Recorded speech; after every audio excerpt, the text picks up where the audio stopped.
The beautiful spring weather over the past few days may be inspiring you to get outdoors, and gardening, whether in your backyard or a window box, gets you outside and allows for social distancing. I spoke with Jayne Tauscher, owner of Jayne's Hardy Perennials in Williamsburg, before the pandemic began, for some gardening tips and about the pollinators who help that process along. Pollinators are a big part of our ecosystem, and without them, it would affect our food chain altogether. And so we've noticed a big decline in pollinators over the years with farmers and different gardeners, and it's important that we bring them back. And so I do a plant sale fundraiser through the Meekins Library, and I thought this would be a good way to teach people about pollinators, and I offer a lot of pollinating plants on my pre-order form. Can you give us an example of one or two of those pollinator plants that you think are really great to have in the garden? Well, your New England asters are one of them. Goldenrod is another one that most people don't want because of its pollen that creates allergies. Messy and allergies. But and does it spread quite quickly too? Or? It can. It's easily controlled through weeding process. But it is one of the most important, those two are very, very important as pollinator plants. Also chalone, which is pink turtlehead, and white turtlehead. Those two are also very big, important species for the pollinators. When you say pollinators, I have a small garden at my house. I instantly think of bees, but there are other pollinators too, right? So what else should we be on the lookout for in the garden that's working as a helper? Well, there are bees, there's butterflies and moths. There are beetles that also do a certain amount, and flies also do a great deal. Hummingbirds do a fair amount, but not as much. Bees are your best ones, and then butterflies and moths, and then your flies and beetles. And they all work symbiotically together, I guess. And flowers and bees and other pollinators have come up with a way to co-evolve so that bees and other insects are attracted to flowers according to their colors, according to the shape of the flower. We have composites, which are more flat. We have tubular. We have cup-shaped flowers. And all of these attract different insects.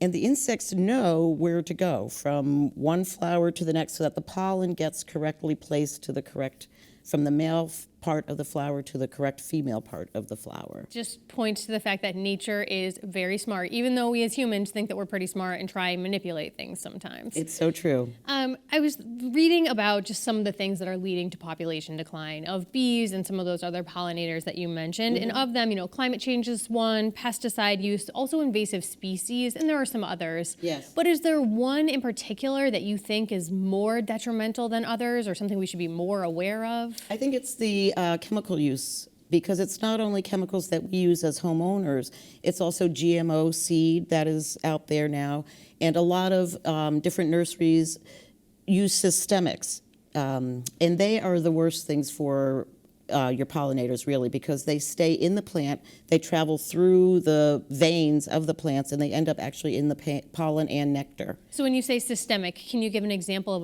what that is, or how you said it goes through the plant, but what exactly is it? An insecticide that goes from the roots or the seed, if it's actually incorporated into the seed, and travels up through the plant and then is taken by these pollinators. So it's meant to keep insects away. It is meant to keep insects away, and through GMO seed, these are actually incorporated right in there so that the farmers do not have to apply pesticides as they're growing the crops.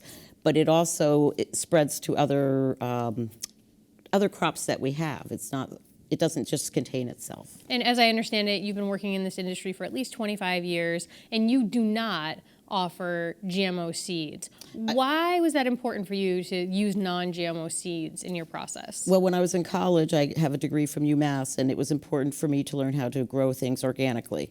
And having a family, I did not want to be growing food that had chemicals in it, and I did not want to buy food that was treated with chemicals. And it's just an important way of farming, to do everything organically, from my soil to the way I raise my plants, so that if you touch them, if you eat them, unless it's a poisonous plant, of course, you don't want to do that.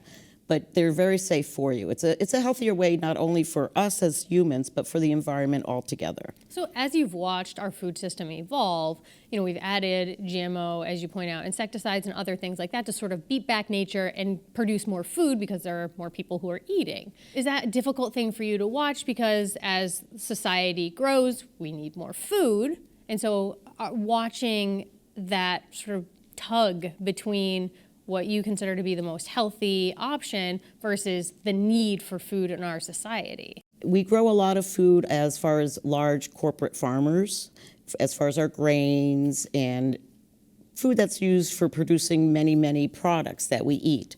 But as far as our basic vegetables, and we need to encourage more small farmers. We need to get back to people growing in their own back gardens, backyards, teaching their own children about where food comes from. And that's where you can do it organically very easily. It's more of your large corporate farmers that tend to use the chemicals and the GMO seed, but as a small backyard gardener, you really don't need to do that, and you can do everything organically and without the use of chemicals. A lot of stuff that soap and water can help when you're picking off those potato bugs or things like that. Exactly, soap and water, a little bit of vinegar water spray helps. Rotating your crops is a big part of it. Now, obviously, in a perennial garden, you wouldn't be rotating your crops regularly. But if you are incorporating many different types of plants, you create a very healthy ecosystem, which encourages a lot of good insects, which will help take care of the bad insects. So like a bad insects would be aphids, that most people have them in their gardens. But by aphids being there, it also encourages ladybugs, which their larvae eat the aphids. And so it creates a very healthy ecosystem. So here we are, spring-ish. It's sort of like Right. peeking its head out. We're hoping that spring is on its way. If people are thinking about preparing a garden, maybe it's their first time gardening, where should they be in the process now? Well, now is when you want to think about what is it do you want to grow? Do you want to have a vegetable garden? Do you want to have a flower garden? And you can have a combination of both and even incorporate herbs into that garden. And so now is the time to be writing down the list of what you want to grow. Think about how many plants you would want, your space. You want to consider your lighting, whether you have full sun or part sun, full shade. And think about the plants to grow that fit your needs, whether your soil is sandy or clay soil. And catalogs are coming in. It's the time to sit down and start perusing the catalogs and seeing what's out there. What if people think, I have an absolute black thumb, this is not for me? How would you encourage them to think about maybe starting their own garden? A couple of containers. It's easy to put a tomato plant in a container garden. You could put herbs into a container garden, which makes it easier, less weeds. You can have it right there on your deck where it's easy to water and move around. If you go out of town, you take it to a friend's house, they can water it. So start small. The worst thing is for someone to jump in and start really, really big and then feel overwhelmed. And then it's no fun.